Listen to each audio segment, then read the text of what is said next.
সুপ্রিয় শিক্ষার্থীরা, কেমন আছো তোমরা? সবাই নিশ্চয়ই ভালো আছো। তোমাদের সবাইকে অনলাইন ক্লাসে স্বাগতম। আমি শিমুল মণ্ডল, সহকারী শিক্ষক, মধুসূদন তারাপ্রসন্ন বালিকা বিদ্যালয় ও কলেজ, যশোর।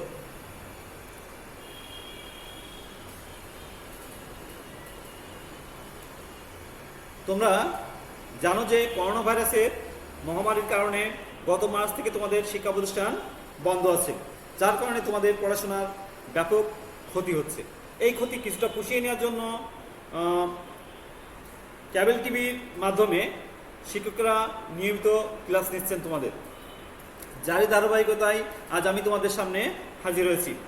আজ আমি তোমাদের ষষ্ঠ শ্রেণীর 4 পাঠ বইয়ের একটি প্রবন্ধ নিয়ে আলোচনা করব। আলোচনার আগে চলো আমরা পাশের স্ক্রিনে একটা ছবি দেখি। ছবিটিতে তোমরা কি দেখতে পাচ্ছ? ছবিটিতে তোমরা দেখতে পাচ্ছ আকাশ, আকাশের ছবি দেখতে পাচ্ছ। দেখো তোমরা আর একটা অ্যানিমেশন দেখো, একটা অ্যানিমেশন দেখা যাচ্ছে। অ্যানিমেশনটিতে কিসের ছবি দেখা যাচ্ছে? আকাশের ছবি দেখা যাচ্ছে। তোমরা এ থেকেই বুঝে গেছো যে আজকের আমাদের পাঠের বিষয়টি কি। আজকের আমাদের পাঠের বিষয় হলো আকাশ। প্রবন্ধটি লিখেছেন আছে আব্দুল্লাহ আল মতি। এই আকাশ প্রবন্ধটি থেকে আব্দুল্লাহ আল মতি আমাদের আকাশ সম্পর্কে যে কৌতূহল, সেই কৌতূহল নিরাময় করার জন্য একটা চেষ্টা তার এই প্রবন্ধে বিজ্ঞানসম্মতভাবে তিনি ফুটিয়ে তুলেছেন। তিনি চেয়েছেন শিক্ষার্থীরা যে খুব সহজেই আকাশ সম্পর্কে একটি বাস্তব ধারণা লাভ করতে পারে। একটা সময় ছিল যখন মানুষ আকাশ নিয়ে কিছু অবাস্তব কল্পনা করত, যে আকাশটা সম্ভবত হয়তো একটা ছাদের মতো, পৃথিবীর একটা ছাদের মতো। কিন্তু সেই কল্পনাকে মিথ্যা প্রমাণ করে বিজ্ঞান আজ আমাদের সামনে তুলে ধরেছে আকাশ আসলে কি। আমাদের এই জানার জগৎকে ছোটদের উপযোগী করে আব্দুল্লাহ আল মতি তার এই আকাশ প্রবন্ধে খুব সুন্দর করে তিনি ফুটিয়ে তুলেছেন। তো এই আকাশ প্রবন্ধটি পাঠ করার আগে আমরা এই আকাশ প্রবন্ধটি পাঠ করে আমাদের কি কি বিষয় আমরা জানতে পারবো, আমাদের শিখন ফলটা কি, এটা চলো আমরা একটু জেনে নিই। এই অধ্যায় পাঠ শেষে শিক্ষার্থীরা কি কি বিষয় জানতে পারবে? 1 নম্বর, বিজ্ঞান মনস্ক চিন্তাভাবনা ও সৃজনশীল কাজ করতে উৎসাহী হবে। আকাশ সম্পর্কে বিজ্ঞানসম্মত ধারণা লাভ করতে পারবে। বায়ুমণ্ডল হলো 20টি গ্যাসের মিশেল, সে সম্পর্কে অবহিত হতে পারবে। বিজ্ঞান চেতনা ও বিজ্ঞান মনস্কতা সৃষ্টির মাধ্যমে বিজ্ঞানী হতে অনুপ্রাণিত হবে।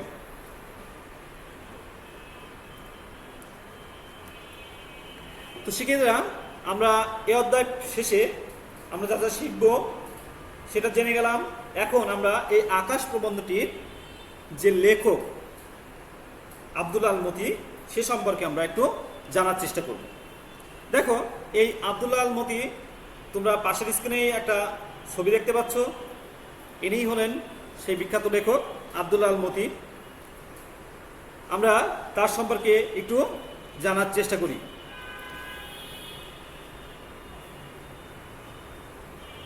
আব্দুল্লাহ আল মতি তার লেখাগুলো সব বেশিরভাগ ক্ষেত্রে তোমাদের শিক্ষার্থীদের যারা সহজেই যাতে বুঝতে পারে সেই বিষয়ে লেখা, তার বিজ্ঞান ভিত্তিক লেখা। তার লেখাগুলো সব বিজ্ঞান বিষয়ক। তিনি শিশুদের জন্য বিজ্ঞান বিষয়ক জনপ্রিয় সাহিত্য রচনা করে বিখ্যাত হয়ে আছেন। তিনি সিরাজগঞ্জ জেলার ফুলবাড়িতে 1930 খ্রিস্টাব্দে জন্মগ্রহণ করেন। বিজ্ঞানের অনেক জটিল রহস্যময় অজানা দিককে তিনি আকর্ষণীয় ও সাবলীল ভাষায় তুলে ধরেছেন। ছোটদের জন্য তার লেখা বইগুলো হচ্ছে এসো বিজ্ঞানের রাজ্যে, অবাক পৃথিবী, আবিষ্কারের নেশায়, শহরে রহস্যের শেষ নাই, জানা অজানা দেশে, সাগরের রহস্যপুরী, আই বৃষ্টি ঝেপে, ফুলের জন্য ভালোবাসা ইত্যাদি। তিনি সাহিত্য রচনা ও বিজ্ঞান সাধনার জন্য তিনি অনেক পুরস্কারে ভূষিত হয়েছেন। তার মধ্যে উল্লেখযোগ্য হলো বাংলা একাডেমি পুরস্কার, ইউনেস্কো আন্তর্জাতিক কলিঙ্গ পুরস্কার সহ অনেক পুরস্কারে তিনি ভূষিত হয়েছেন। এই বিখ্যাত লেখক ঢাকায় 1998 সালে মৃত্যুবরণ করেন। তো আমরা এই লেখক পরিচিতিটি পড়ার পরে আমরা পাশে আরেকটি স্লাইডের মাধ্যমে লেখক পরিচিতি সম্পর্কে আরেকটু জানার চেষ্টা করি। দেখো, আব্দুল আল মতি, তার জন্ম আমরা একটু আগে পড়ে আসলাম 1930 খ্রিস্টাব্দে। তিনি কোন জেলায় জন্মগ্রহণ করেন? তিনি সিরাজগঞ্জ জেলার ফুলবাড়িতে জন্মগ্রহণ করেন। তার আকর্ষণীয় বিষয়গুলো কি কি ছিল? বিজ্ঞানের অনেক জটিল ও রহস্যময় অজানা দিককে আকর্ষণীয়ভাবে তিনি তুলে ধরেছেন। তিনি বিখ্যাত ছিলেন কোন কোন ক্ষেত্রে তিনি বিখ্যাত ছিলেন? দেখো শিক্ষার্থীরা, তোমরা যদি এই বিষয়গুলো যদি মাথায় ঢুকিয়ে রাখতে পারো, এই জন্ম, আকর্ষণীয়, বিখ্যাত, আমি যেভাবে দেখানোর চেষ্টা করছি, সেটা যদি তোমাদের খাতায় তোমরা সুন্দরভাবে তুলে রাখো বা সুন্দরভাবে বুঝে নিতে পারো, তাহলে তোমাদের যে এই অধ্যায় থেকে যে ছোট ছোট যে বহু নির্বাচনী প্রশ্নগুলো আসে, তোমরা সেই প্রশ্নগুলোর উত্তর করতে পারবে। দেখো, তিনি বিখ্যাত ছিলেন কোন ক্ষেত্রে? বিজ্ঞান বিষয়ক জনপ্রিয় সাহিত্য রচনা করে তিনি বিখ্যাত হয়েছেন। তার উল্লেখযোগ্য বই কি কি ছিল? আমরা একটু আগেই তার লেখক পরিচিতি থেকে আমরা পড়ে এসেছিলাম। তো সেখান থেকে আমরা কয়েকটি বইয়ের নাম জানব। আবিষ্কারের নেশায়, রহস্যের শেষ নেই, জানা অজানার দেশে, সাগরের রহস্যপুরী, আই বৃষ্টি ঝেপে, এগুলো তার উল্লেখযোগ্য লেখা। পুরস্কার, তিনি কি কি পুরস্কার লাভ করেছেন আমরা একটু আগেই পড়েছিলাম। তিনি বাংলা একাডেমি পুরস্কার পেয়েছেন, ইউনেস্কো আন্তর্জাতিক কলিঙ্গ পুরস্কারে ভূষিত হয়েছেন। তার মৃত্যু, তিনি কত সালে মৃত্যুবরণ করেন? তিনি 1998 সালে ঢাকায় মৃত্যুবরণ করেন। তো এই লেখক পরিচিতি তোমাদের আমি যেভাবে পাশের স্ক্রিনে দেখানো হচ্ছে, তোমরা যদি এভাবে যদি পড়ার সময় বই থেকে যদি নোট করে খাতায় নোট করে নিতে পারো, তাহলে তোমাদের জন্য লেখক পরিচিতিটা মনে রাখা অনেক সহজ হবে। তো এরপরে আসো, আমরা এই অধ্যায়ে যে গুরুত্বপূর্ণ শব্দত্বগুলো আছে, আমরা সেই শব্দত্বগুলো সম্পর্কে একটু জেনে নিই। তোমাদের পাঠ্য বইয়ের যে শব্দত্বগুলো আছে, তোমরা আমার সাথে একটু মিলিয়ে নিতে পারো। ভূপৃষ্ঠ, ভূপৃষ্ঠ শব্দের অর্থ হচ্ছে পৃথিবীর উপরের অংশ। সচরাচর শব্দের অর্থ সাধারণত, বেশিরভাগ ক্ষেত্রে বা প্রায়শ। চাঁদোয়া, চাঁদোয়া শব্দের অর্থ হচ্ছে সামিয়ানা বা কাপড়ের ছাউনিও দিতে পারো। পরতে পরতে শব্দের অর্থ হচ্ছে স্তরে স্তরে বা ভাজে ভাজে। কণা, কণা শব্দের অর্থ বস্তুর অতি সূক্ষ্ম বা ক্ষুদ্র অংশ। হর হামেশা মানে সব সময় বা সর্বদা। বায়ুমণ্ডল, পৃথিবীর উপরে যতদূর পর্যন্ত বাতাস রয়েছে সেইটুকু অংশটা হচ্ছে বায়ুমণ্ডল। এরপরে আসো, নাইট্রোজেন, বর্ণ ও গন্ধ নেই এমন একটি মৌলিক গ্যাস, বাতাসের প্রধান উপাদান। অর্থাৎ আমাদের বায়ুমণ্ডলে যে বিভিন্ন গ্যাস আছে, তার মধ্যে সবচেয়ে বেশি আছে এই নাইট্রোজেন গ্যাস। দেখো, অক্সিজেন, জীবের প্রাণ বাঁচানো ও আগুন জ্বালানোর জন্য দরকারি বর্ণহীন, স্বাদহীন, গন্ধহীন মৌলিক gas. Carbon dioxide, carbon dioxide শব্দের অর্থ হলো কার্বন পুড়ে কার্বন ডাইঅক্সাইড তৈরি হয়। প্রাণীর নিঃশ্বাসের সঙ্গে বের হওয়া বর্ণ গন্ধহীন গ্যাস। মিশেল, মিশেল শব্দের অর্থ হচ্ছে বিভিন্ন বস্তুর মিলন বা মিশ্রণ। জলীয় বাষ্প, পানির বায়বীয় অবস্থা। ঠিকরে শব্দের অর্থ আছে ছিটকে বা ছড়িয়ে। এছাড়া আরও কিছু শব্দ অর্থ আছে, আমরা সেগুলো একটু দেখার চেষ্টা করি। হুবাহু, হুবাহু শব্দের অর্থ হচ্ছে অবিকল বা একেবারে একই রকম। স্তর, স্তর শব্দের অর্থ হচ্ছে একের উপর আর এক এমনইভাবে সাজানো বা ধাপ। লম্বাভাবে অর্থাৎ খাড়াভাবে বা সোজাসুজিভাবে যেটা বলা হয়। ফেড়ে, ফেড়ে শব্দ অর্থ হচ্ছে ভেদ করে। তেরসা, তেরসা শব্দ অর্থ হচ্ছে বাঁকা আর বা ফেলানো। রকেট, রকেট শব্দ অর্থ গ্রহে উপগ্রহে যেতে পারে এমন যান। মহাকাশযান, আকাশে যাতায়াতের যে বাহন সেটা হচ্ছে মহাকাশযান। সংকেত, সংকেত শব্দ অর্থ হচ্ছে ইঙ্গিত বা ইশারা।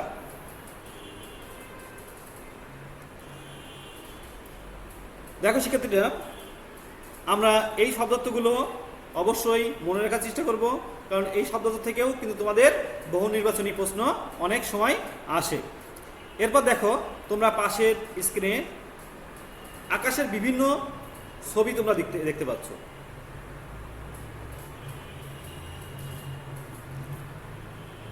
আমরা এই অধ্যায়টিতে প্রথমে যে জিনিসটা দেখতে পারবো তা হলো আমাদের মাথার উপরে একটা বড় বিশাল একটা আকাশ আছে, সেটা আমরা দেখতে পাবো। এই আকাশ নিয়ে আমাদের রয়েছে কিছু ধারণা, কিছু বাস্তবতা এবং কিছু কল্পনা।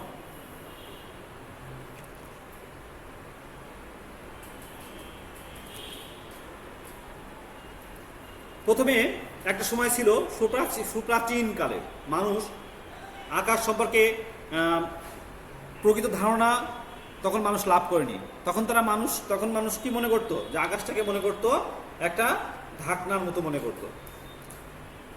মোট একের পর এক স্তর করে সাজানো কিছু। কিন্তু পরবর্তীতে বিজ্ঞান চেতনা থেকে বা বিজ্ঞানের দ্বারা এই ধারণা দূর হয়েছে এবং আমরা জানতে পারি যে আকাশ আসলে কিছুই নয়, এখানে আছে কিছু জলীয় বাষ্প এবং গ্যাসে পরিপূর্ণ কিছু জিনিস।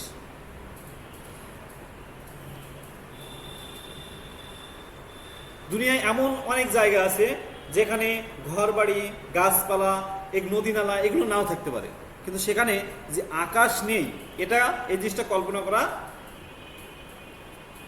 খুবই কঠিন বিষয়। কারণ কি, পৃথিবীর সমস্ত জায়গায় আকাশ আছে। দেখো, আমাদের এই পৃথিবীর বায়ুমণ্ডল, অর্থাৎ এই যে তোমরা পাশের ছবি দেখতে পাচ্ছ, এই ছবিতে দেখো এটা হচ্ছে আমাদের পৃথিবীর উপরিস্তর।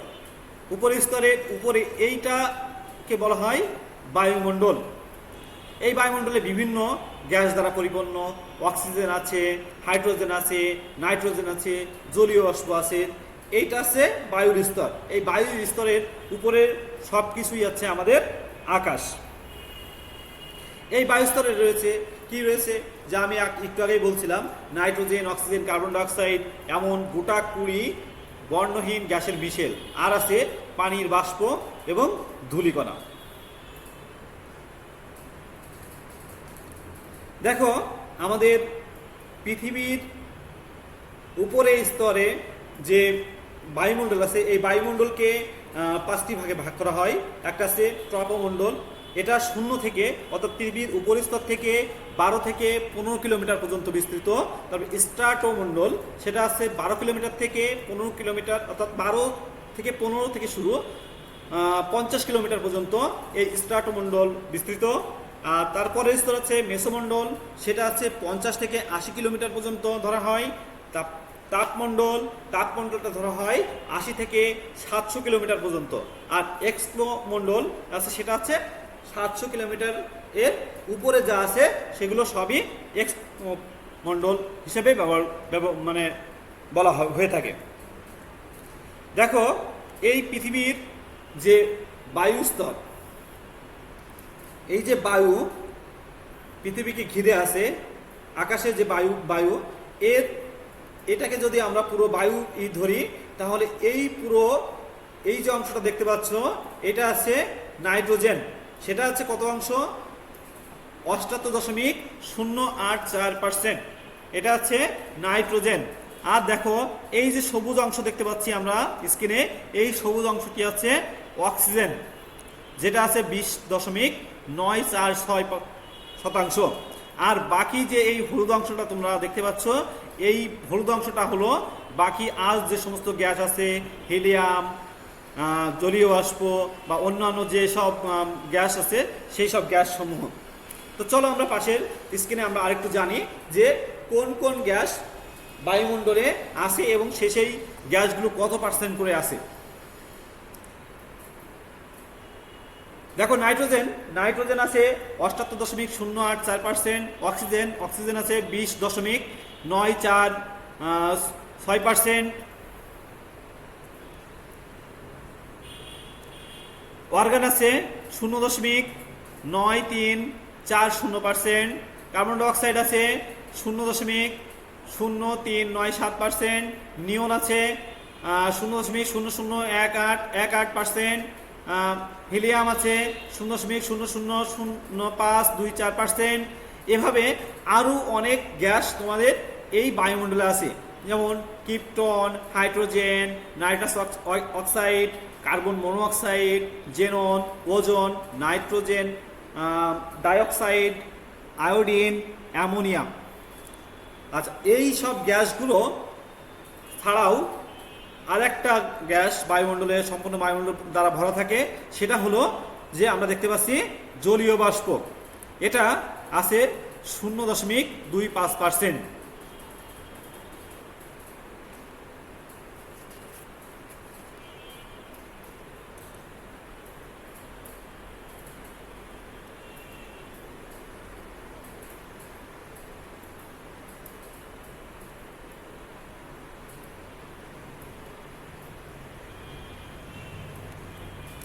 দেখো পাশের স্ক্রিনে তোমরা ছবি দেখতে পাচ্ছ।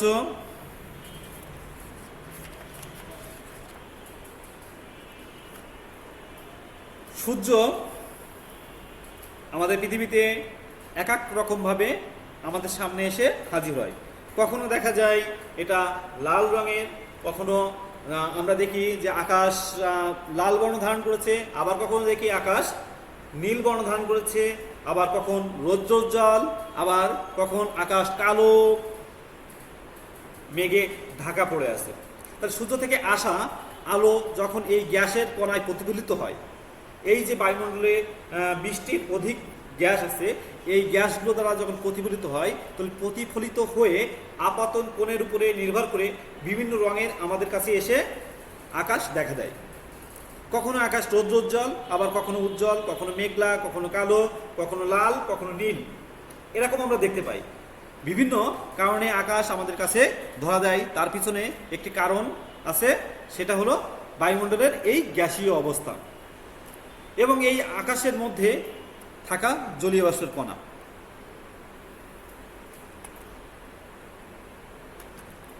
দিনের বেলায় সূর্যটা অনেকটা সোনার থালের মতো কিরণ ছড়ায়, চারপাশে ছড়াতে থাকে, তাই না? আবার সন্ধ্যার সময়, ভোরে বা সন্ধ্যায় আকাশে কোনো কোনো অংশে নামের রঙের বন্যা, লাল আলোতে ভেসে যায় সারা আকাশ। আবার দেখো যখন দিনের বেলায় থাকে, একদম মাথার পরে যখন সূর্য থাকে, সোনার থালার মতো সূর্য তার কিরণ চারপাশে ছড়াচ্ছে, এমনি সচরাচর আকাশ তখন কি হয়ে যায়? তখন আকাশ নীল দেখায়। আবার রাতের আকাশ সচরাচর কালো, কিন্তু সেই কালো চাঁদের গায়ে জ্বলন্ত থাকে রূপালী চাঁদ আর অসংখ্য ঝকঝকে তারা আর গ্রহ। আকাশ যদি বর্ণহীন গ্যাসের মিশেল, তবে তা নীল দেখায় কেন? প্রশ্ন হবে যে আকাশ কেন নীল দেখায়। আর একটা প্রশ্ন হচ্ছে মাঝে মাঝে সাদা আর লাল রঙের খেলায় বা দেখি কি করে। তা দেখো শিক্ষার্থীরা, আসলে সাদা মেঘে রয়েছে জলীয় বাষ্প, আর এই জলীয় বাষ্পে অতি ছোট ছোট অসংখ্য পানিকণা থাকে। আর সূর্যের আলো যখন এই পানিকণার মধ্যে দিয়ে আমাদের পৃথিবীতে এসে পৌঁছায়, তখন আকাশ আমাদের নীল দেখায়। দেখো, মেঘের কণা গায়ে বাষ্প যখন জমা হয়, মেঘের যে কণাগুলো বাষ্প জমা হয়, ভারী হয়ে যায়, জলীয় বাষ্প যখন ভারী হয়ে যায়, তখন পানির কণাগুলো বড় বড় হয়ে যায়।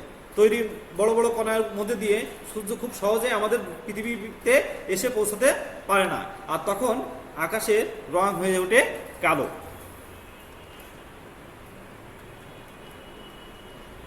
আমরা একটু আগেই বলছিলাম যে সূর্য ঠিক যখন আমাদের মাথার উপরে থাকে তখন সূর্য একদম খাড়াভাবে কিরণ দেয়, আর তার কারণে সরাসরি সূর্য আমাদের পৃথিবীতে এসে পৌঁছায় এবং সূর্য রৌদ্রোজ্জ্বল থাকে, যার কারণে আকাশ তখন নীল দেখায়।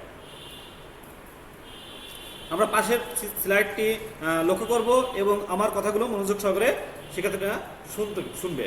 দেখো, আকাশ সকালে বা সন্ধ্যায় যখন ভূপৃষ্ঠে এসে পড়ে তখন আকাশের থেকে সূর্যর এই রশ্মিটা অনেকটা তেরছাভাবে আসে, মানে কুড়াকুড়ি এসে আমাদের পৃথিবী পৃষ্ঠে পৌঁছায়। অর্থাৎ সূর্য যখন আমাদের মাথার উপরে থাকে তখন খাড়াভাবে কিরণ দিচ্ছে, একদম সোজাসুজি কিরণ দিচ্ছে, বায়ুস্তর কম ভেদ করে আসে, এর কারণে আমাদের আকাশ নীল দেখায়। আর সকালবেলায় বা সন্ধ্যায় আকাশ থেকে সূর্যের আলো তেরছাভাবে অর্থাৎ কোনাকুনি এসে আমাদের পৃথিবী পৃষ্ঠে পড়ে, যার কারণে পৃথিবীতে আকাশের রং হয়ে যায় তখন নীল, লাল দেখায়, তখন আকাশের রং দেখায় লাল। তো দুপুরবেলায় এই আলো আসে সরাসরি, অর্থাৎ প্রায় লম্বালম্বি হওয়ার স্তর পড়ে, কিন্তু সকাল সন্ধ্যায় আলো আসে তেজটা হাওয়ার স্তর পেরিয়ে, তখন আকাশ লাল দেখায়, যা আমরা একটু আগেই বলছিলাম।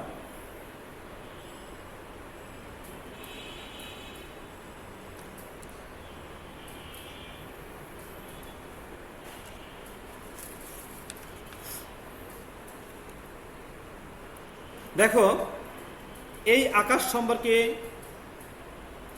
আগে বিজ্ঞানীরা কি করতেন, আকাশে বেলুন পাঠাতেন, বেলুন পাঠিয়ে বা আকাশের পরীক্ষা নিরীক্ষা করতেন, বেলুনে বিভিন্ন সরঞ্জাম বিভিন্ন জিনিস পাঠিয়ে আকাশ সম্পর্কে তারা তাদের গবেষণাগুলো চালাতেন। কিন্তু এখনকার দিনে আজ মানুষ কি করছে, নিজেই মহাকাশে জানে সফর করছে, পৃথিবীর বিভিন্ন উপরে বহুদূর পর্যন্ত আছে চলে যাচ্ছে, পৃথিবী ছেড়ে তারা পৃথিবীর চাঁদে পর্যন্ত পৌঁছে যাচ্ছে। মহাকাশ থেকে দিনরাত তোলা হচ্ছে পৃথিবীর ছবি, জানা যাচ্ছে কখন আবহাওয়া কেমন হবে, কোন দেশ কেমন ফসল হচ্ছে, মহাকাশ থেকে ঠিকরে দেওয়া হচ্ছে টেলিফোন আর টেলিভিশনের সংকেত, তাই দূর দেশের সঙ্গে যোগাযোগ আজ অনেক সহজ হয়েও উঠেছে।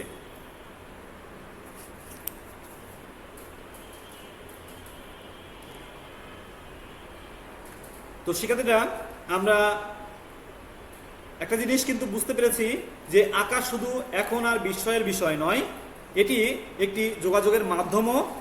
এটি আমাদের জন্য যেমন খুলে দিয়েছে দিগন্ত বিস্তৃত একটি পথ, জানার সাথে অজানা, এক দেশের সাথে আরেক দেশের সব কিছুর মধ্যে একটা সম্পর্ক স্থাপন করেছে আকাশ। তাই শুধু মাত্র আমাদের বিস্ময় নয়, এটি হচ্ছে একটি যোগাযোগের মাধ্যম হয়েছে। তো শিক্ষার্থীরা, তোমাদের একটা দলগত কাজ থাকবে,